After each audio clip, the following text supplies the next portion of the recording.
Hi, this is Nandy Pretty again with Tellington TTouch Training, and we're about to start session number 2 with the Icelandic foal Sola, just in an introduction of how we go about handling foals without trauma or high stress, and just make the experience a really positive one for them that lasts the rest of their lives. So where we last left off, I had primarily been stroking Sola with the 4-foot dressage whip that we call a wand, and I touched her just a little bit. And what's always really interesting is what can be the most telling about how your last session went is where you can start during the next one. Now, I would not have been able to just go up and touch her like this previously. And I'm just going to give her these couple of little touches with the back of my hand. Now, the back of your hand is generally a lot less threatening than the front of your hand. It can't grab. There's not as much heat. And again, I'll just do that one little touch. Little circle and a quarter, little T-touch, and pause. She got a little bit concerned, and lots of horses this right side is going to be harder, but that's the side she presented. So we'll just move her mother, who's sort of right in the middle of it all. And if we have to start with the wand again, that's totally fine. I was just surprised how sort of interested she was in me right off the bat this time. So the other thing I can do is using the button end of this stiff wand is I can make a little bit of contact with her, either in a little bit of a scratching motion, and I'll just let her feel it first. This is sometimes where actually working with foals in the summer where their foal coat shedding is really useful because they tend to be pretty itchy as it's shedding out, and finding the place that they really like to be scratched, and scratching mindfully, I mean not just mindlessly, can be really nice. Right now they're like drowned little rats because we've had an awful winter with a lot of snow, a lot of sub-zero Celsius temperatures, and now rain. So it couldn't get much more miserable for the horses, and they're Icelandic, so they have a very good winter coat. But they are outdoor horses with a choice of shelter, which they generally don't choose. So we'll come under your mother, where she was sort of exploring me with her mouth, and now I'm going to just come down so I can be paying a little more attention. And I can use this stiffer end and kind of roll a little bit. Whoop, I got a nose in the phone. And every time I just give her that moment to acknowledge or have a pause, she's generally kind of right here engaging with me. And Icelandic foals do tend to be very curious and naturally quite friendly if they're handled quietly. But she really wasn't interested in people previous to this. And, when I was last in the stall with her, she sort of just ignored me. She'd check out what I was doing. We'll see if we can see anything now they're wanting to be so close to me.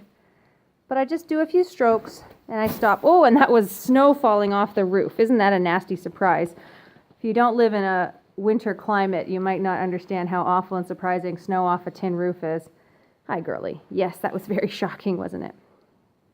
So, should go without saying, but I should say it anyways, you want to be, when you're working with the foals, in a space that you allow them sort of an exit, as it were. I'm not trapping her in a corner. She can move.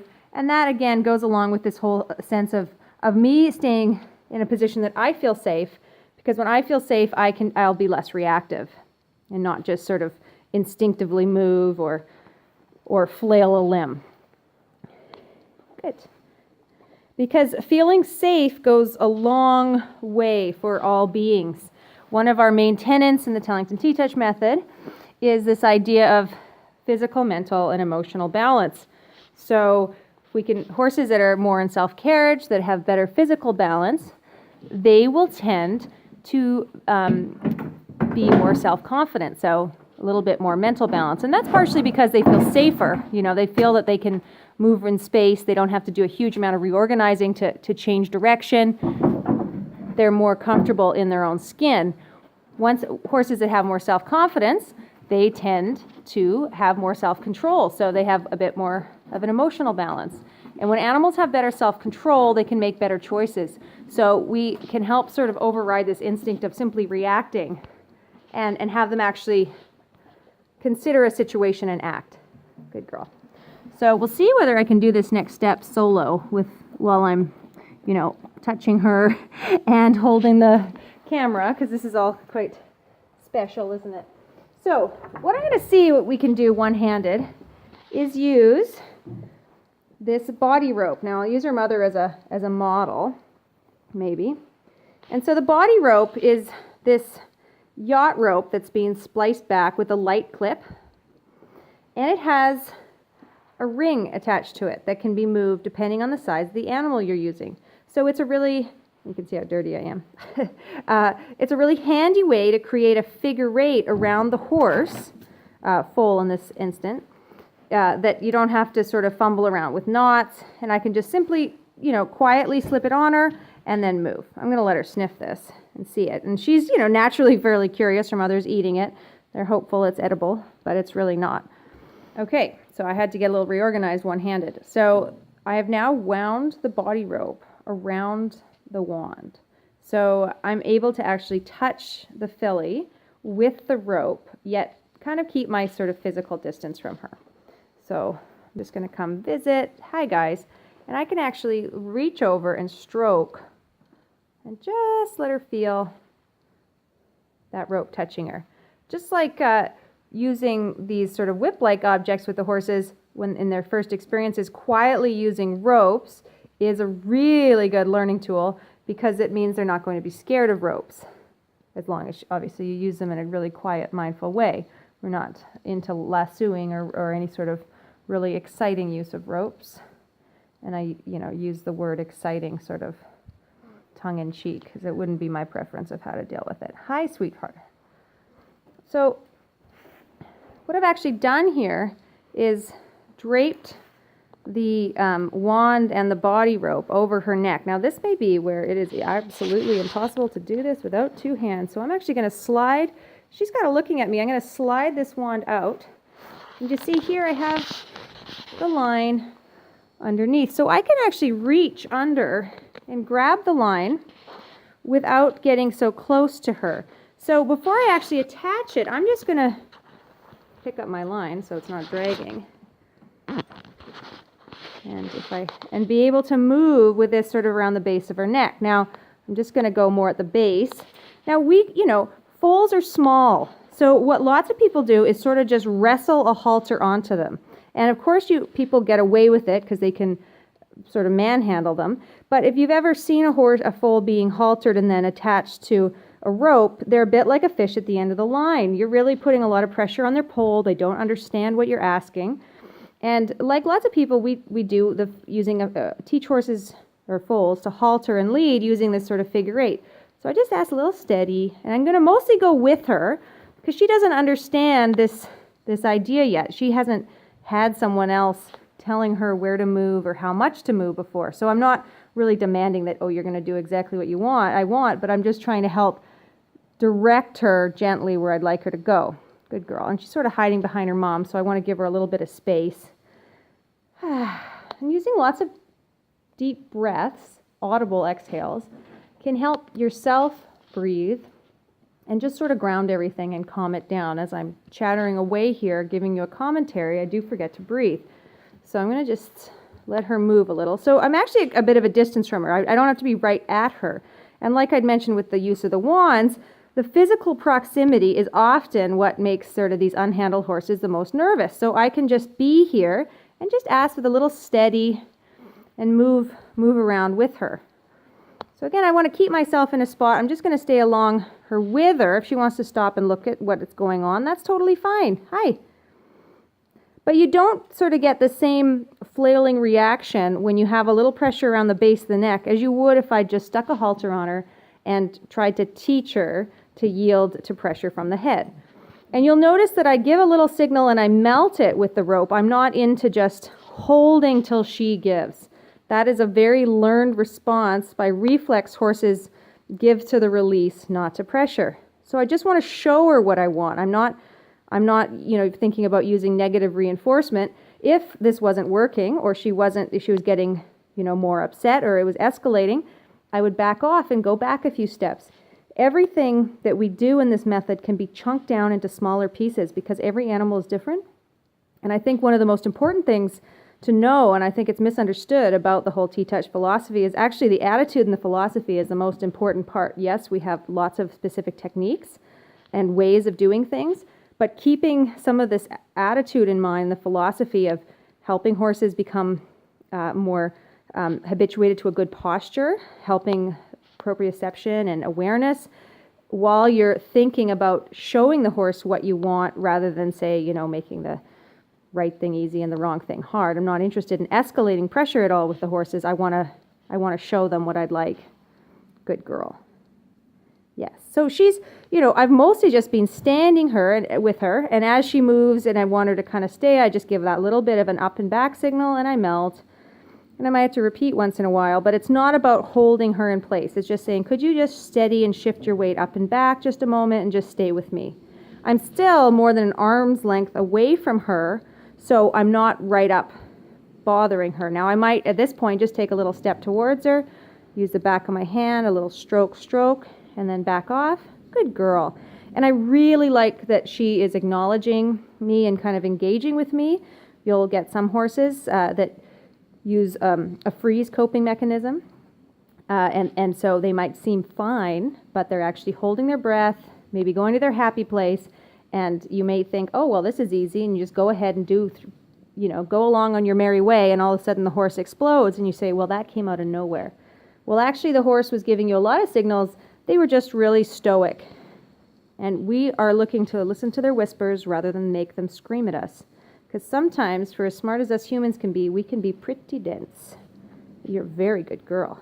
Yes. So I'm not sure if I'm talented for this next step one-handed, but I will sure try. So we'll just see. So she's a little wary as the rope moves. Fair enough. So I'm just seeing if I can get it. And I'm just going to go with her. Good girl. Good. What I wanted to do is get it so that ring was at a place that I could clip it. And she's so reasonable. The fact that I can do this with a phone in my hand, it just is a testament to her nice little personality. So you didn't see that because I had the folded rope there, but I just snapped that. And now we have a little loop around the base of her neck. And it's not going to tighten. It just means I can just steady her. Now, we, at one point or another in the, 30 years that we've bred horses, occasionally, you have mare or foals that aren't very handled that need to have some sort of veterinarian care. And what we found were rather than haltering them, actually creating this little figure-8 body wrap or rope to contain them was a much easier way to have to doctor them or draw blood than try to contain them or restrain them with the halter. And that's an important delineation, restraint versus containment. Okay, so now I'm just going to let her, we're going to see, can I just drop this around her hindquarters? Again, if I'm just checking in with her ears and her eyes, how is she feeling about this? Because it's weird. She's never had anything sort of foreign touching her. And she is just like such a reasonable little horse. I'm just dropping the rope down. So it's basically below the point of the buttock. Obviously, you don't want it so low that it could get under the tail or the hock. And now, again, let's see how talented I am with tying a slip knot one-handed. This could be interesting. Sorry, you get a nice up-close view of their impressive winter coat. So if I can, we will fold, fold, fold. This is where I need a GoPro. That would be really smart. Okay. But even her just standing here while I'm so close to her is, I think, a big thing.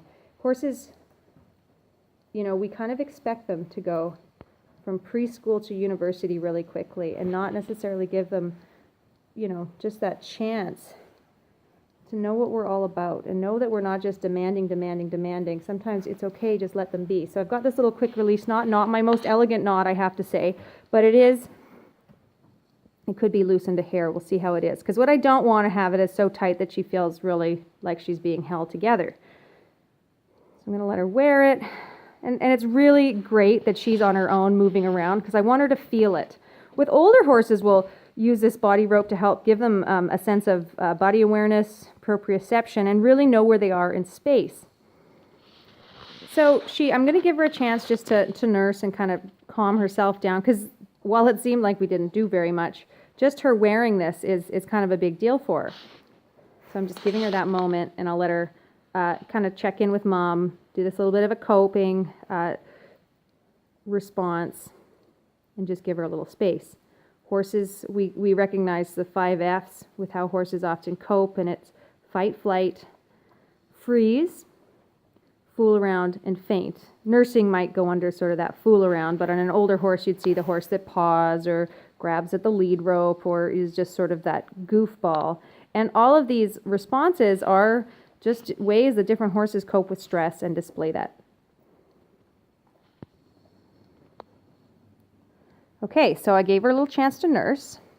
And now I've got the body rope here, and I can actually just ask her, again, I'm using a little ask and a pause. And if she doesn't move, that's okay. It's just, good girl. Oh, so smart. So smart. So it asked her to come forward from her hindquarters. So where we'll eventually take this is actually teach her first just with this body rope, and then teach her the signal with a gentle slide on the halter lead rope. So I give just a little up and forward. Good girl. And good. As much as I can, I will start using these verbal commands right away. I'll just see, I can do a few of these little touches around her tail. Obviously, tail tension is a really clear indicator of how they're really feeling. I'm going to let her just move, and I'll move away from her. Making sure I kind of back off is important, because we kind of get, she's quite a receptive little foal. I'm sure in one session I could just go ahead and halter her and she'd be sort of leading. But I don't want to take advantage of her nice personality either. There's nothing wrong with breaking it down into small steps. And I think if nothing else, you do help build trust, because they sort of see you more as a reasonable creature that actually listens to their small signals of concern, rather than this, dictator that just goes through and does it. Good girl. So what I'm going to do is I'm going to take it off. Again, we'll see how talented my one-handed skill is, but as long as my quick release knot is fairly good.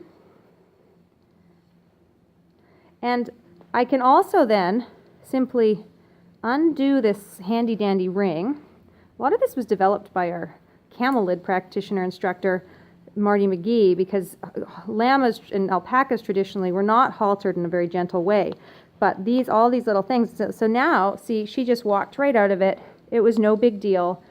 We can make this a non-event. And that's what I'm looking to do. This should be as exciting as paint drying, but it's very, very rewarding in the end. You're a good girl, aren't you, Sola? She says, I'm going to check this out.